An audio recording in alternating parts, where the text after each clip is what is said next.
And in the words of Maya Angelou, when you learn, teach, and when you get, give.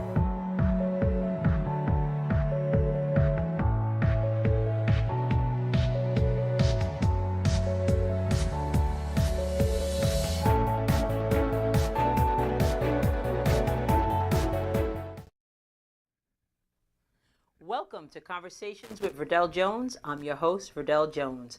Being an educator at heart, I'm dedicated to sharing conversations that inform and enlighten in the hopes that you learn something you may not have known. And remember, in the words of Maya Angelou, when you learn, teach, and when you get, give.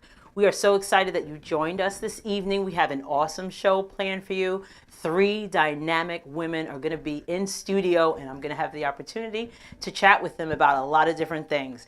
So again, thank you for watching. Before we get started with that, though, I want to just let you guys know about a couple of things going on. Last June, or this past June, we had the Write, Rhyme, and Recite Collective. We were celebrating our youth, and we were highlighting some authors.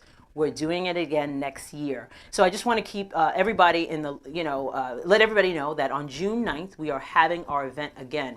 And we had such an awesome event in June.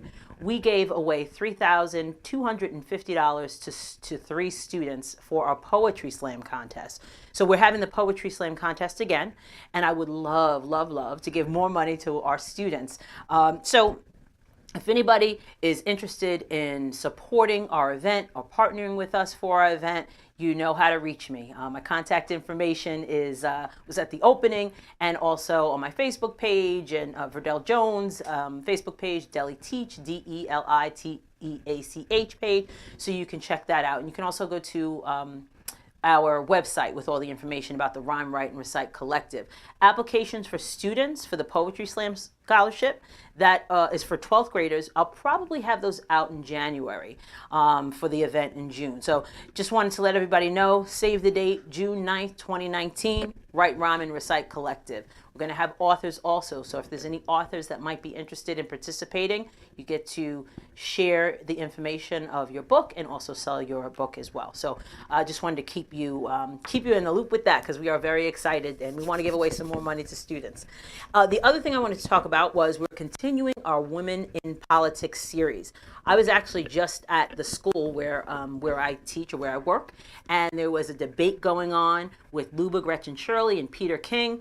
And remember, last time we had Luba Gretchen Shirley here at Conversations with Verdel Jones. So I had to leave the debate to come here to do the show today. But I just wanted to let you know we are continuing that. So today we are very fortunate. We have Taylor Raynor here with us. She is running for New York State Assembly in the 18th District. So we're keeping that Women in Politics series going. I mean, there's so many women that are running for positions, so we're very excited about that. Also, I wanted to make sure that you share this video so that everybody can see Conversations with Verdel Jones. So if you haven't done so already, make sure you share it so everybody can check us out. And also, I want to give a shout out to Strong Island Television for, when anybody comes to the studio, they're just amazed of what it looks like. This is an awesome place, and I just want to make sure I give a shout out to Bobby and Strong Island Television. So thank you, Bobby. All right, so we are going to take a quick break, and when we come back, we're going to have our first guest, Miss Georgia Woodbine.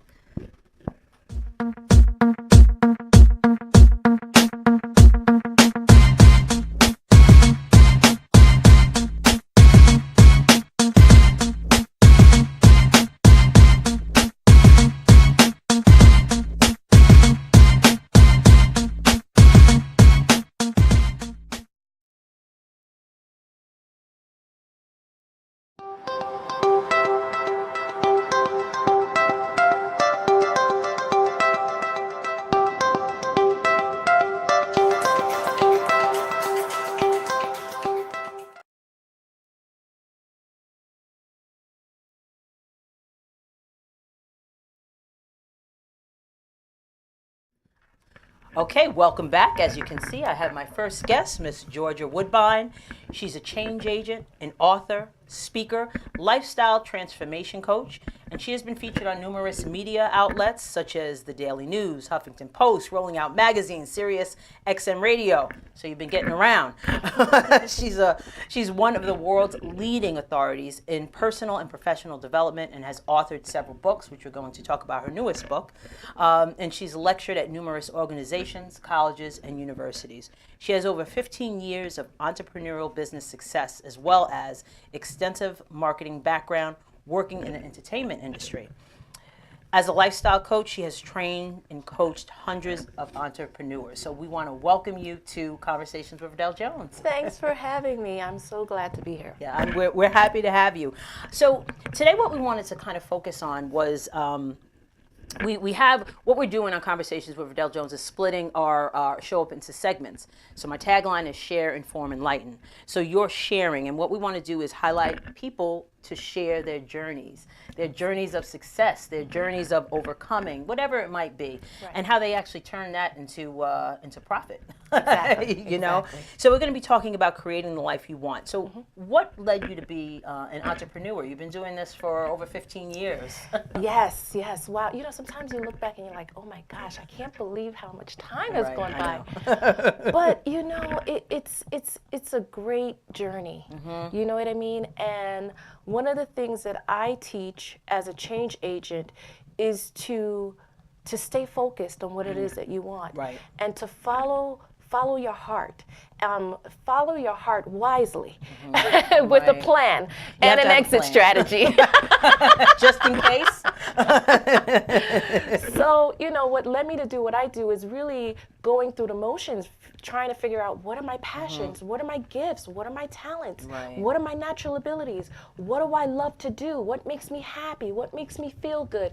And on that journey, I started to discover I had the gift to write. I had the gift to speak, which is one of my greatest fears. I always say, once you face your fear, you're halfway there. Really?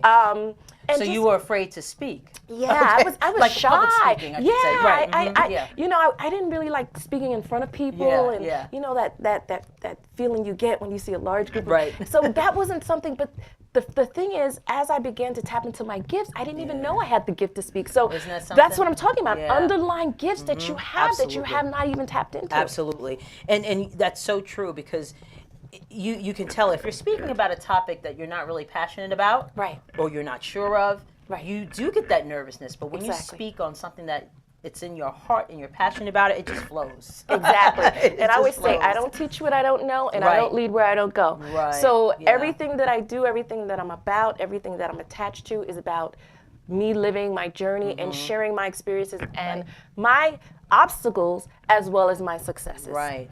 So what got you interested? Because a lot of what I hear that you do is you're helping people to realize the passion within them and also create, create their best life. What got you interested in wanting to help people in that way? Well, because I'm a life coach, and not just a life coach, but I say lifestyle transformation coach, because I'm about transforming minds to change lives. Because I believe with anything in life that you want to change, it doesn't matter if it's a relationship, if it's your weight, if it's your job, if it's your career, it starts with your mindset. Yeah. And one of the things that questions I get with my clients is, I don't know what I'm good at. You know, I don't know what I should be doing. And I always say, the reason why it seems so far-fetched is because it's a natural ability. It's something that you can do so well that you don't even think about it. Right, that's a very good point. And that's why it's so hard for people to find it. You know what, and I think the other part of that also is recognizing it as a gift. You know, there's a lot of times you just, people will say, oh, you do this, this, and this, and it's like, it's not a big deal. Right. I just do it. Right. That's how you know it's a gift. Because when other people tell you, you have a knack for that. Like, you're just so good at that. That is your gift. And guess what? You can get paid for that gift.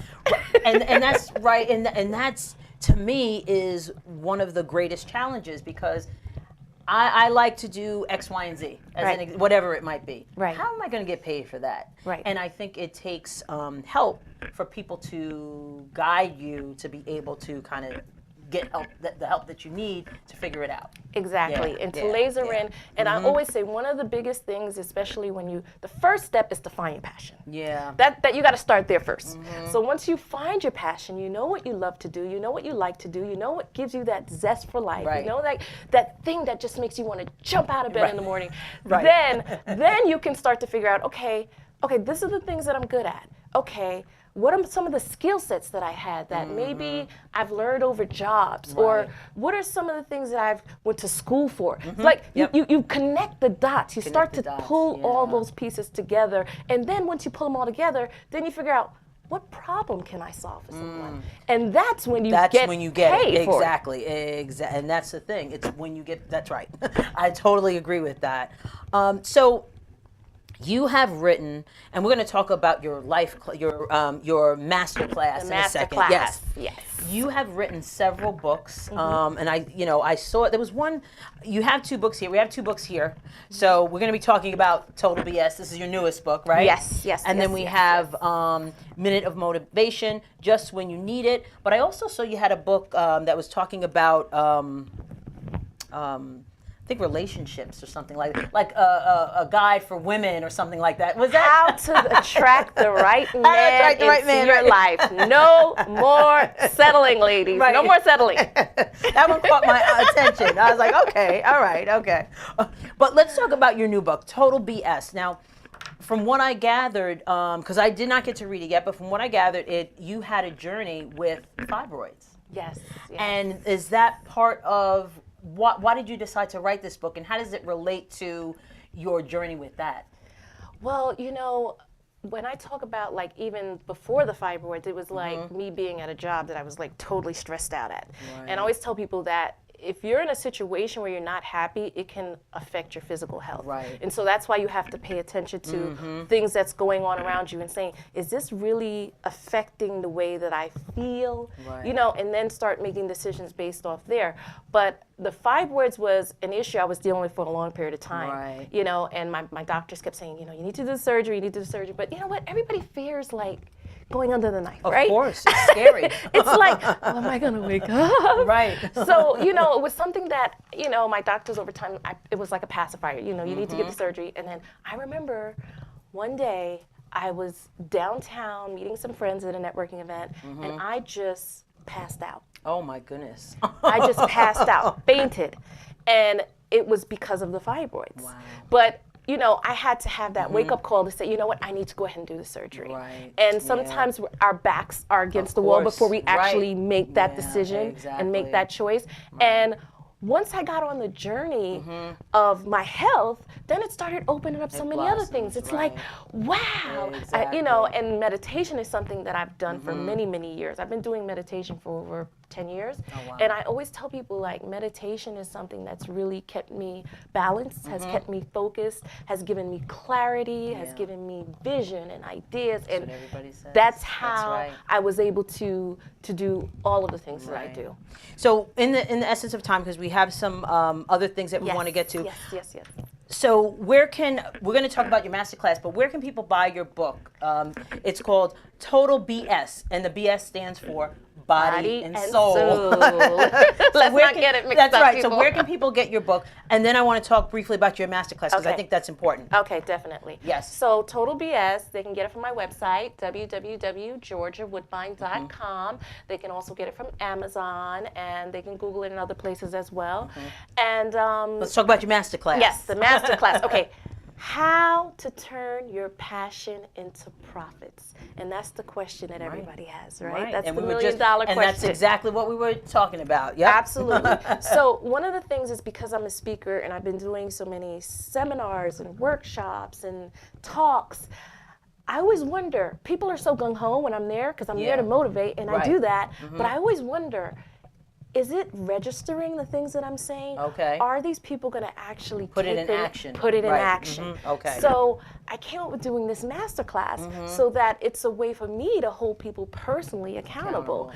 And people say, I read your books and working with you as a life coach, but I really wanted to do something on the next level. Okay. So it's really about group coaching, and really working through with these people step by step, you know, helping them identify their passions, helping them align the strategies, helping them build their brand and attract their tribe of customers, and finding out who are those customers, because not everyone is going to be your customer. Exactly. You know, and I had to learn the hard way. That's so true. Absolutely. So we have, as a matter of fact, there is a free a live free webinar. That's so I want right. to show that because people can get more information. There's some great tips that you'll get on the free live webinar. So if we could show the flyer for that, awesome. Yes, People can, you know, really tune into that to get some great information. And I'm going to be a guest, and I'm excited. Yes, me and Verdel, sharing the secrets. That's right. I love it. I love it. So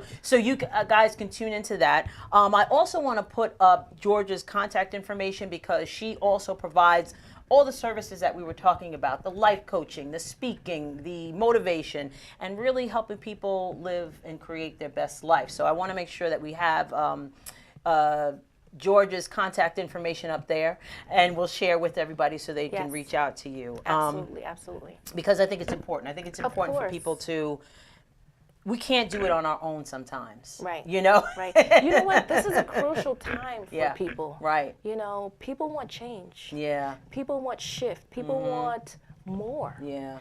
And this is really a way to start thinking on a whole nother level. Doing something that you never done to get something that you never had. That's right. Because you can't do the same, keep on doing the same things, expecting the same results. That's just insanity. That's insanity. That's just insanity, people.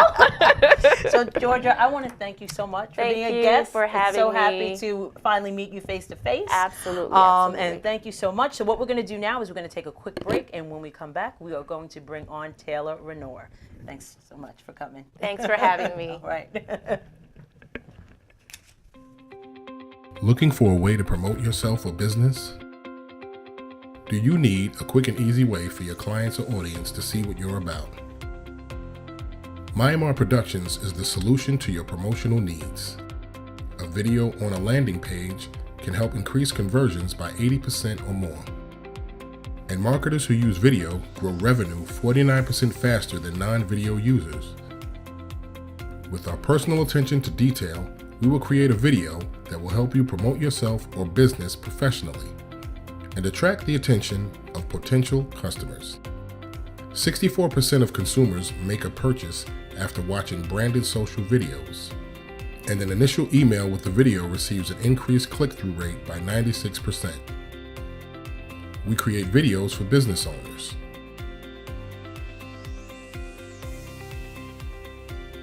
authors, speakers, and more. From storyboarding and voiceovers to editing, Myanmar Productions will work with you to create a promotional video that will increase your visibility and generate revenue. Family is our foundation, and with Myanmar Productions, our family is there for you. For a free consultation, contact us at myanmarproductions@gmail.com or call us at 516-289-4947.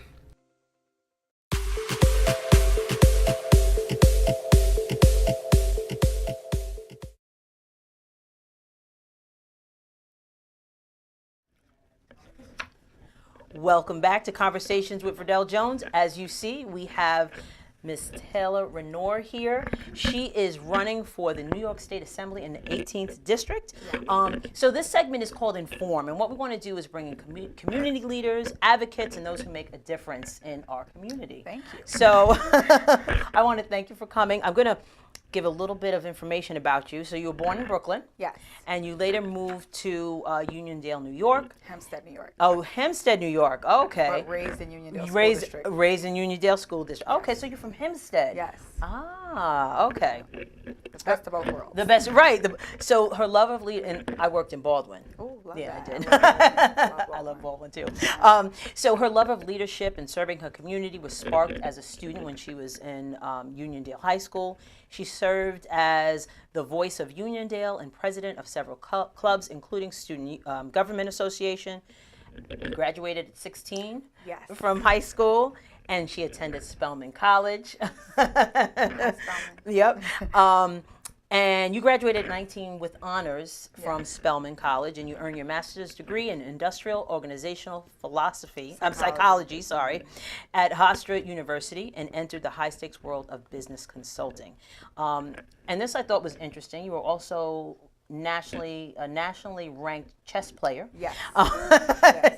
And you credit that for helping you develop a strategic approach to problem solving. And I would think that would be, the case. So you are running for New York State Assembly in the 18th District. Yes. Why did you decide to run? My younger sister, Sydney, suggested that I submit my resume because she really wasn't happy with the leadership that we had in our community. And, I'm a doer, so we both are. So I said, why not? You really don't, sometimes you don't think about things. And I really felt like I prayed over the resume, and the only thought I gave it was I found this like navy blue skirt in a boutique, and I never wear navy blue. And I said, I'm going to buy this just in case I get called for the interview. And I didn't buy it, but the store gifted it to me. Okay. So when I say, and I actually had it on the day I was called for my interview, unbeknownst to me, the day I put it on, I was called for the phone interview, and then we met right in person. We had to move fairly quickly because of the time that I entered the race. Okay. But it was like, when I say destined, like most stores don't give you like a $300 skirt for free. So it was like, no, they do not. Take this and go prosper. So I need to apply for something. I love that skirt. I love that skirt. I know you do. Yes. Oh my goodness. So you know what? There are so many, with the elections coming up, November 6th, everybody make sure you vote. Vote, guys. So there are so many different elections going on, like different types of elections. We have assembly, we have state senate, we have Congress, we have Senate. What does a state assembly person do? Well, a state assembly person represents their area of New York. There are about 150 assembly districts, so each one has a representative, and that person spends from January until June, primarily in Albany, where they review legislation, they present new legislation to support the needs of their district and different needs throughout New York State. And some people like to say there's this big pie up there of funding that they divide up, and you go up there and you make sure that your pie. Your district gets their slice of the pie, and those funds are released and allocated where they need to go.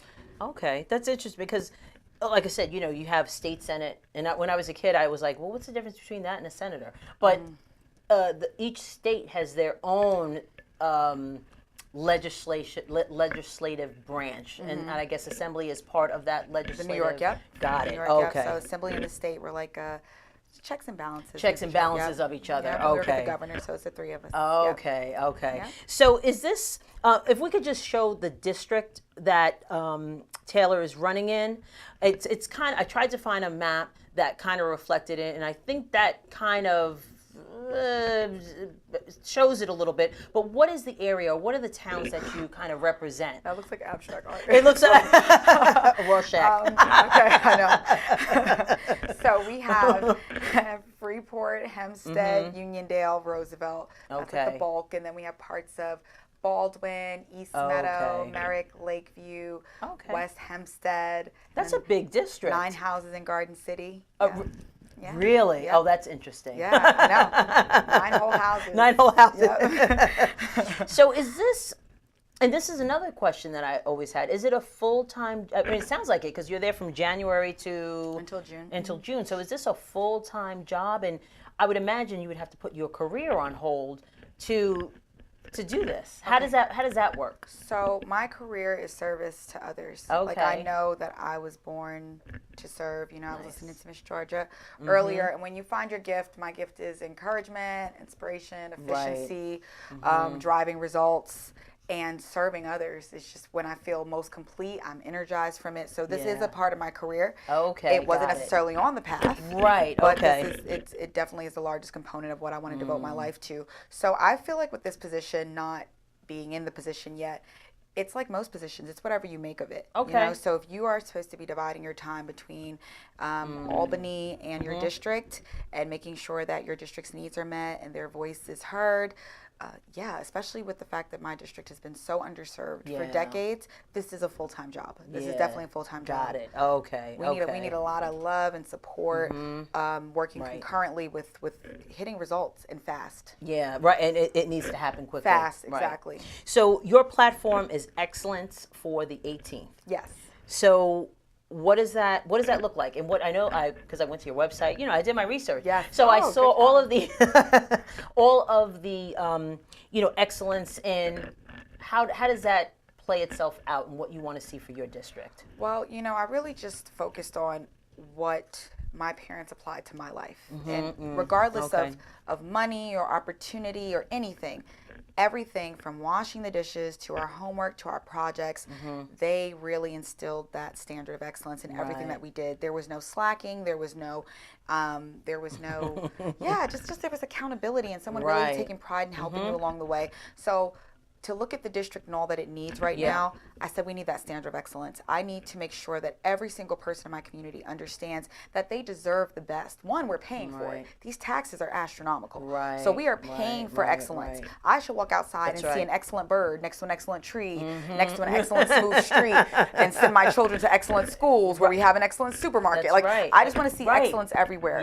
And sometimes we have to be reminded, especially people of color, we have to be reminded of that, because there's something, that generational trauma is real. There's something in us where we may not even realize it's happening, but we accept what is given to us. Absolutely. And what hurts is when it's given to us by people who look like us. Right. And to me, that's not acceptable. So I want them to walk into that district office and go, whoa, this is nice. This is for you. This is your office. It's so true. It is a generational thing. You can never come out of the history that we've come through as a people and not expect certain things to be the way they are. You have to look back at that history, but at the same time, you have to strive to do better and better. Exactly, and we have to be aware, because to me, I say the proof is in the pudding. Look at our environment. Right. And if our environment is something that we would not rush to live in, or we wouldn't, if we wouldn't choose to live in the home you live in the neighborhood you live in right now, then that's a problem. Yeah. And sometimes it happens without us even realizing it. So I really just want to make sure that the community is empowered with education. I want them to know. You asked a great question. What does an assembly member do? Right. A lot of people don't even know we have one. Right. So the reality is, how can we hold anyone accountable? All of these elected officials that we support, endorse, and pay for. Exactly. We could really be doing a lot more. Yeah. A lot more. And what really impressed me was in September, Newsday endorsed you as the 18th, the state assembly for the 18th district, and you ran against a 30-year incumbent. And that is a challenge, because people are very like, all right, well, you're right. That's fine. A lot of people do not get involved in primaries. That's right. Especially against an incumbent. Exactly. She was the deputy speaker of the Right. assembly. Right. So to me, that really speaks to the fact that people are noticing they're ready for change. They're ready for change. Absolutely. The support that I receive from people who don't even live in the district. Because guess what? Anything in Nassau County is a reflection of all of us. Yeah. Anything that happens in Nassau County is a reflection of New York. Right. And we don't want any areas of our beautiful state. This is the Empire State. We don't want any areas suffering or failing, because that's a suffer and fail for all of us. Because it's not like there are not systems in place and the funding is not there. And it's available, and it's so. Let's talk about the school district for a little bit. Which one? We're going to talk about Hempstead School District. Hempstead School District is on the news, and we met at a networking event, and I mentioned this to you. It's in the news more than any other school district I have seen. On News 12, it's always on the news. But it's never for anything positive, which I know there's positive things going on. But why? How can you try to assist? How can an assembly person try to assist with what's going on with Hempstead schools? I feel like a thorough assessment needs to be done, and I would like to start with the financial assessment. Yeah. Let's just see where our funds that we are receiving, where are they going, and how are they being applied? Because my visits to Hempstead, I cannot say that I've seen where anything anything, any funding's being applied to anything. I can't see it myself. So I want to do an assessment first, and once we have the results from that assessment, I feel like that'll be a really good guide. Then we can look into, how is our staff qualified? What are the standards that we have for the people educating our children? Because of the delicate nature of Hempstead School District now, we need champions. We need absolutely innovators. It's a transient community as well. Yeah. So you need people that are really specialized in dealing with that kind of situation. Exactly. Making sure that engagement is there, making sure that we are communicating with our students in their languages, that they're receiving like really specialized resources to keep them engaged with school. You're dealing with so many different levels, parents who don't speak the language, parents who don't earn living wages and they are working 3 or 4 jobs to make sure their children are in Long Island. In Long Island for the dream. But honestly, with this district, there are some really, really big disappointing areas, and I cannot wait to get started. Yeah. I can't, Good. I can't. Good. Because I want to turn on News 12 and see the positive that's there. And there, like I said, there's positive everywhere. You can find it. But it just so happens that what the media chooses to cover is not the positive. So in that case. So that brings me to another issue, because you talked about the living wages or not living wages, affordable housing.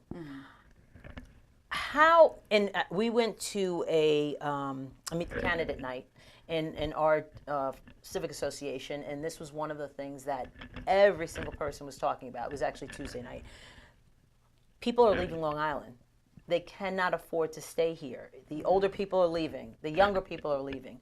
Who's going to be left on Long Island? How do you address affordable housing so people can actually stay on Long Island? It's a great place.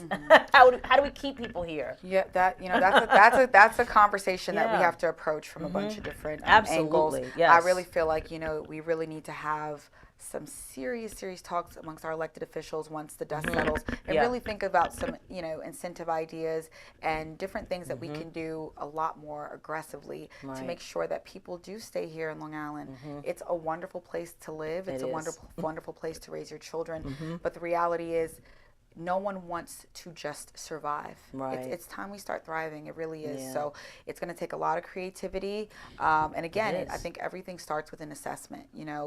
That's how I was trained as an IO psychologist. You can't go in with answers. You go in and we assess. And then guess what? You ask the community as well. Community buy-in is very, very important. For really some people, it could be like, hey, why don't we help out? If you help out with my gas or my electric, if we can find a different way to contribute to that during the winter, I can keep my budget a little more balanced. So a lot of times when I ask what the community needs, they usually come up with really good solutions as well. They do. It's that community involvement. Exactly. And the important thing about that too is wanting the community to be involved. Exactly. or making sure they can find you. Making sure they can find you. Right, exactly. You have to be out there. And I think a lot of times, when you have like I was just saying in the beginning, we went to a debate, and there's a 25-year incumbent in the Congress in our district. When you don't go out and meet the people who you represent, how do you know what their needs are? You have a tunnel vision on what you think they need, but like you said, you have to go out to the community. Yes, exactly. Accessibility is everything. And I think that more and more we're realizing that you have to actually enjoy and love people to be a public servant. And I think that, we hear the term elected official, we hear the term, assembly person or senator. I think everyone should be called public servants, because the reality is you are here to serve the public.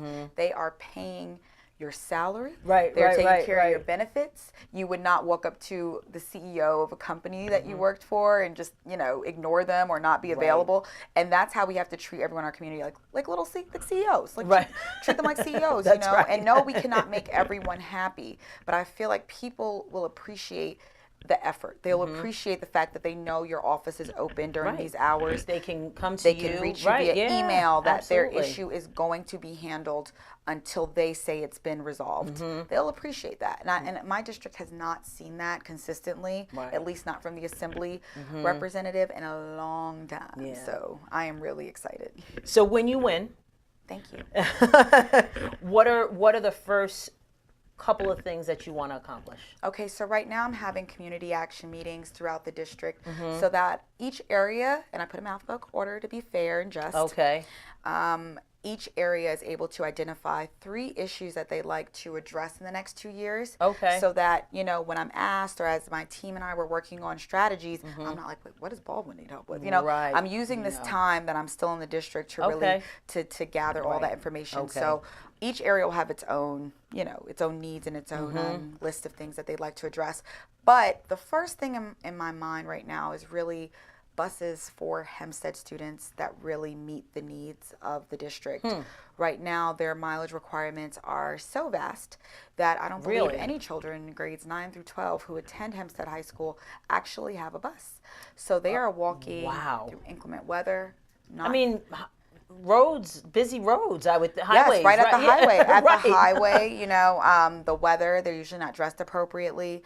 It is unlike anything I've ever seen or heard of. See, I would have never even thought of that. Yeah, and it's just like if we're thinking about Hempstead and the amount of work that we have to do to just have that equity, bring them up to where the other school districts are doing. Even a level playing field. Yes, exactly. Right. That's equity. Yeah. But for that, let's get them to school safe, dry. Right. I mean, would you go to school if you had to walk 2.8 miles in the freezing cold? Oh my goodness. Yeah. I would not. Wow. No. So that's really like, honestly, if by first snowfall these students have buses, a shuttle, a horse and carriage, something to get them to that front gate of that school, that will probably be one of the biggest accomplishments of my life. That's incredible. Yeah, it's huge. So we know the election is November 6th. We want everybody to get out there and vote. How can people, if they're interested in getting involved in helping you with your campaign, how can they reach you? We do have a contact page for Taylor, so people can take a look at that. But how can people get in touch with you? The best way to get in touch with me would be your team, through the website, and also Aaron. I don't have his number memorized. Aaron's awesome, by the way. I don't have my phone. I don't have his number memorized. I just press it on speed dial. But my campaign manager, Aaron, is always happy to receive volunteers. Good. We track that information. Aaron, are you around? Can we get your number? Aaron, what's your number? May I please put this on TV? Let me see, where is he? I think I hear him. Hi, Aaron. There he is. Here's Aaron. It's 917-952-9143. And I believe that's the right number. So please dial that number, call or text anytime. And he's happy to receive volunteers. We're happy to receive, campaign fund contributions. It is very expensive to campaign. It really is. Someone said that they feel like they see my face in their dreams because my face is everywhere. That costs money. So we appreciate that. We appreciate time. We appreciate prayers. This is a huge undertaking, but I'm so excited to work with all of you. So please get out there and vote. And if you need absentee ballot applications, please do not hesitate to contact the Board of Elections in Nassau County, and do not hesitate to contact Aaron or myself via the website www.taylorraynor.com. Okay. Well, I want to thank you, and I'm not going to wish you luck because I know you're going to be in there doing great things, and we're excited. I'm so excited. This is so awesome. I can't wait to see like hole in the road, fix it. That's right. This is like magic. Can't wait to see it. So I am so happy, and we will be praying for you. Oh, thank you. Because I know this is a big undertaking, Huge. Just for you and your family. Thank you. I want to thank you again for being a guest. Oh no, thank you for having me. This is really important. I really appreciate it. Getting that information out. Yes, thank you. So we're going to take a quick break, and when we come back, we are going to have Nancy Vargas-Johnson joining us in studio. See you in a few minutes.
Okay, we are back to Conversations with Verdel Jones. As you see, I have my next guest here, Miss Nancy Vargas-Johnson. Thank you so much for being here. We love Nancy. You guys know we love Nancy. So, so this segment is called Enlighten.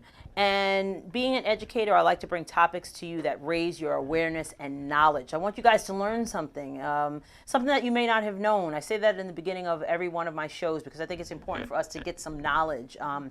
We don't know what we don't know. So Nancy, I'm going to say just a couple of things, read your bio here. She is a licensed associate broker, and her goals are to guide and educate her clients so that they can make well-informed decisions, to partner with each client to help them realize the American dream. Nancy has received numerous awards and recognition in her field, and she has over 8 years of real estate sales and 10 years of project management and management experience. She's an expert in moving transactions forward in a timely manner. Nancy is a full-service real estate consultant, and she's dedicated to her community. She's honest, she's loyal, she has strong negotiating skills necessary to ensure that each transaction closes smoothly. So, and I can attest to that. I always tell the story about Nancy working with my father and having him, helping him sell my grandfather's home. So, that was, it's stressful. It is, especially when someone's referring to you, their father and the long-time home that he lived in. It's very stressful, but we got through it.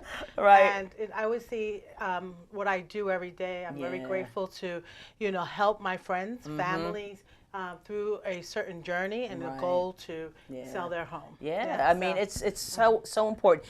And I also want to definitely make sure I shout out CI. Nancy and I went to elementary school together. And we had a good time, right? Yeah, everywhere we go, we find centralized people.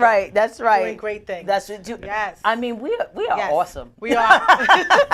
We are. So we always have Very that CI pride. that. Yeah, Yes. always that CI pride. So, when we show up for one another, and it's a beautiful And we thing. support, right? That's right. So You know what? And I think a lot of it has to do with, growing up, our CI was a very diverse place. Very diverse. Right? Yes. And that was a privilege. I've learned from Absolutely. so much. Absolutely. It was a privilege. So when I see districts that are so homogeneous, it saddens me because they don't really know what a rich experience it is to know different people, and it was just an awesome experience. And I think that really is a testament to how well CI folks are doing and how well we're connected. So yes, it is. All right, so let's talk real estate. Okay, my favorite subject. So, how did you get into real estate? Wow. Okay. Well, I graduated with a computer science degree. I saw that. Yes. I didn't know that. And I consulted for Siemens. Okay. Siemens AG. It's the competitor of GE. Okay. And I went into hospitals and built computer networks. Oh, wow. Throughout the United States. And I was traveling a lot. Oh, wow. My last project, I was in University of Pennsylvania Hospital. Okay. And I would leave Monday morning and come back Friday night. Wow. So that's not exactly what I wanted What you wanted to do, right. As far as traveling. Right, I love my right. job, and I love working for Siemens. But, and at the time, my father was sick, and I just always was torn. Yeah. And I had gotten my license for real estate a year before I stopped my job here. And I said to my husband, I said, you know what, I think I'm going to start this real estate stuff. Wow. And I really did not exactly know what I was getting into because it's an entrepreneurship. Yes, absolutely. Yes. You're self-employed, and you really have to go out there and learn and get the skills to do what I do. Right. So it wasn't easy, and I did it at the worst time. Oh, right? 2006, 2007, the market crash. Market crash, that's right, that's right. But what I say was the greatest learning during that time because I was able to understand what's going on. Right. The market was a little slower, and I got really good skills. Good so I'm skills, doing very well today. Good. So let's talk a little bit about the first-time home buyer. Right. What are some things that a first-time home buyer really needs to know?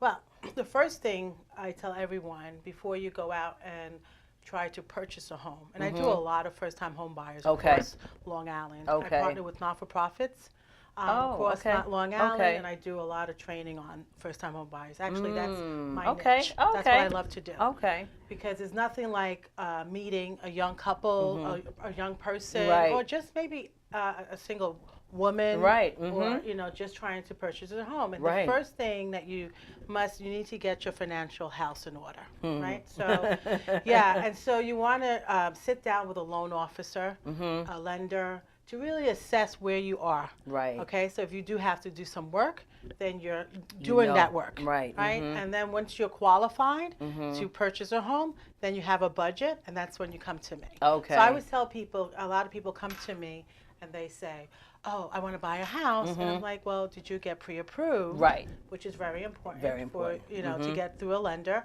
I said, "Did you get pre-approval?" They'll say no. I'm like, "Well, that's the first step, right? Yeah. Before you buy a car, you have to know your budget. Before Right. you buy furniture in your house, Right, you have to to know. know how much you're going to be spending." Right. So that helps me where I need to bring you, what town, because certain Right. towns have different price points. and then I Right. try to get the most value for your money. Right, So right. The first thing is always get your financial order in order. And we see. I'm a big HGTV fan. Oh, okay. I love HGTV, but when they come to me, there's problems. Right. That's TV. I could. Exactly. We watch Yeah. House Hunters is on rotation, right? Right. So you can really it's interesting how TV shows buying a house Yes. versus what it is really in real life, because it is a stressful situation. Buying a home, you don't show them 3 houses. Oh, no. There's customers I have for 2 years. Right. Oh, it's grueling. Right. And I'm serious. 2 I years. believe you. I believe you. So in buying a home for first-time home buyers, it's really important to get their financial house in order. How would you advise them to pick a realtor, and do they need a realtor? Because you see some things that say, "Oh, you don't need a realtor," which I am totally against. But Yes. why do people need a realtor, and how do they find a realtor that would meet their needs? Well, buying your home is your biggest asset, right? Right. Your biggest purchase you'll ever do in your whole life.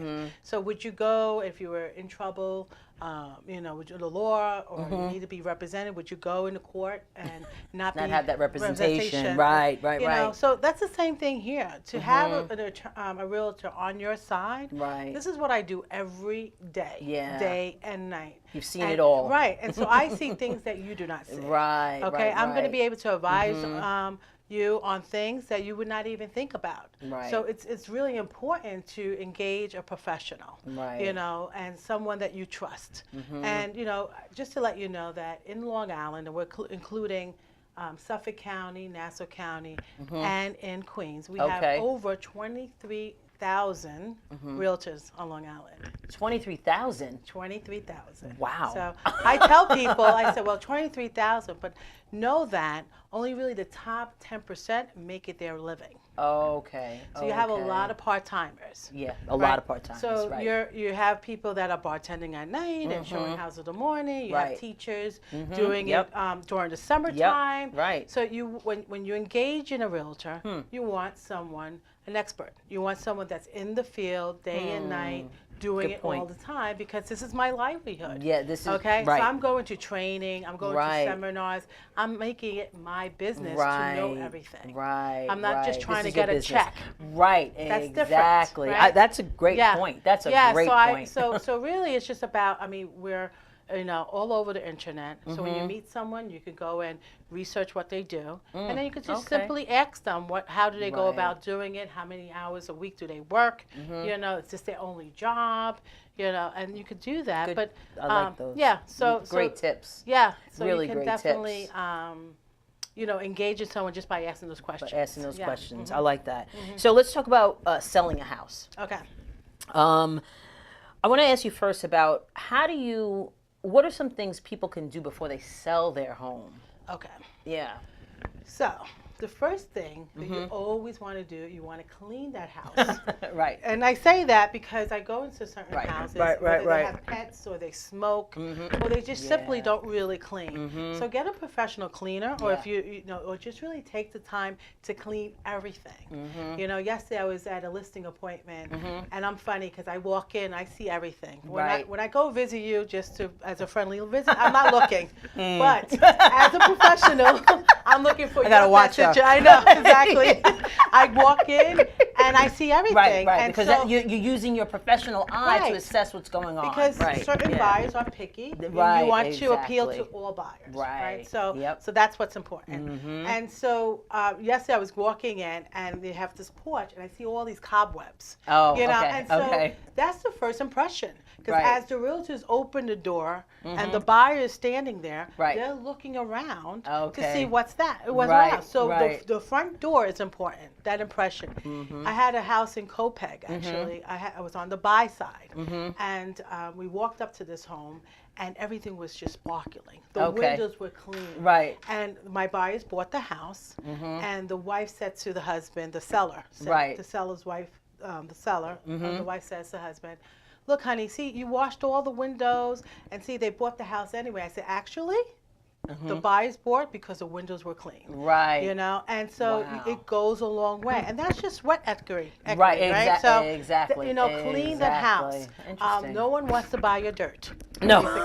Right? So true. So that's the first thing. And then light sells. Light. So get the great, bright LEDs. Oh, lights. I got you. Okay. Lights. So go every room, put lights. The high lights, and even during the day, you're turning on lights when your buyers are coming through. Right. Because it's bright. People like that. Right. Absolutely. So these are little things that you could do. Very simple. Right. And then the biggest bang for your buck is paint. Paint the house. You know, I had a neighbor put their house on the market. It wasn't exactly the most updated house. Okay. But they did paint, and it went a long way. When you say paint, do you have to paint? My house is like warm tones, and you know, but it's darker colors. It's not. I don't have a lot of light. I have some light rooms, but should you paint it a neutral color? Because you always hear that. Well, neutral will appeal to the most buyers, and that's what we're trying to do. We're appeal to the most people, to the most buyers. Right. And if we appeal to the most buyers, hopefully you get multiple offers, and that's what you want. You don't really want to bring your taste. Right. You know. Right. Just you want it kind of a blanket canvas so that the person comes and they can imagine themselves living into the house. There. Right. Should you take personal pictures down? I heard that before. Yeah, I mean, in moderation. In moderation, right, okay. Yeah. I mean, some people like they get insulted. Like, I want my kids up. That's okay. But you know, to have a whole wall dedicated to your house, your family, you know, you want to kind of tone it down a little bit. Yes. So before I let you go, I want to talk a little bit about the market trends on Long Island. Okay. And, you know, because like you said, there was the crash and you know, we were upside down in our house because it was overvalued and now it's starting to, you know, creep back up. I mean, we're paying the mortgage down, but it's creeping back up in value or what the value, you know, appears to be. What are some of the trends that you're seeing now in real estate on Long Island and even across the country, really, but specifically Long Island? Well, I mean, it's interesting. Most houses today have equity in their home. Yeah. And a lot of people don't know that. And one of the services that a realtor could provide is we could do an assessment and value your home to see where you are. Okay. And so sometimes that equity is used for all various things, maybe to move, to start a business, to send your kids to education, so buy a new car, you know, so you can use that equity. So you can just simply ask a realtor, come into the house, and then we can do an assessment of that value. Okay. You know, so, you know, the market is up. Is up, yeah. Okay. So we've seen a growth this year, which is great, month over month. Okay. In this past spring, summer season, we had many bidding wars because there were less houses than there were buyers. But there's a Really? lot of buyers out there, and the frenzy of the interest rates going up, right? Because Yeah, now we're right. creeping We're up creeping up a closer little to bit. 5%, Right, which we yeah. haven't been there for a long very time. long Right, time, yeah. but still good rates.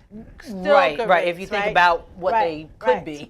Exactly, right. So Right. 5% on a house is great. So, you know, so we saw a lot of bidding wars. Wow. Right. So, I mean, actually, right now I have a house in Bay Shore, and we have 10 offers on that property. Oh my Yes. goodness.